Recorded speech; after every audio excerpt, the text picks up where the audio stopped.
আপনার জীবনে যত মানুষ আছে তাদেরকে 3টা ক্যাটাগরিতে ভাগ করা যাবে। নাম্বার 1 হচ্ছে ঝরে পড়া পাতার মতো মানুষ। এরা ঋতুর পরিবর্তনের সাথে সাথে এইভাবে শুকিয়ে ঝরে পড়ে যাবে। এদের উপরে কখনোই ডিপেন্ড করা যাবে না বা এদেরকে কখনোই বিশ্বাস করা যাবে না।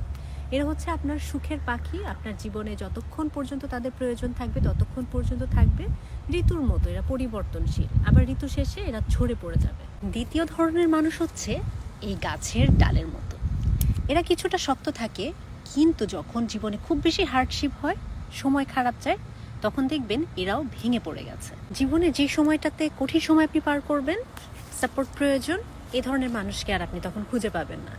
এরা আপনার জীবনে বন্ধু হয়ে আসবে, আপনার সাথে সুসম্পর্ক থাকবে, কিন্তু গাছের ডালের মতো একটা সময় পরে ভেঙে যাবে।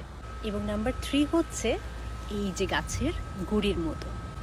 এরা কিন্তু ভীষণ শক্ত হয়ে আপনার জীবনে থাকে এবং এরা বিপদে আপনাকে পানি দেয়, আপনাকে স্টেবল হতে সাহায্য করে, ঘুরে দাঁড়াতে সাহায্য করে। আপনি আসলে কী অবস্থানে আছেন, ভালো না খারাপ, এরা সেটার জন্য আপনার পাশে থাকে না। আপনি ঠিক যেমন ঠিক তেমন জেনে এরা আপনাকে ভালোবাসে, পছন্দ করে, সাপোর্ট করে। এই ধরনের মানুষগুলো জীবনে খুবই গুরুত্বপূর্ণ। গাছের গুড়ির মতো এরকম শক্ত 2-1 মানুষ থাকাই জরুরি। যাক না, ভেঙে ডালগুলো, ঝরে পড়ুক পাতাগুলো, কিন্তু গাছের গুড়িটা যেন শক্ত থাকে সেদিকে লক্ষ্য রাখতে হবে।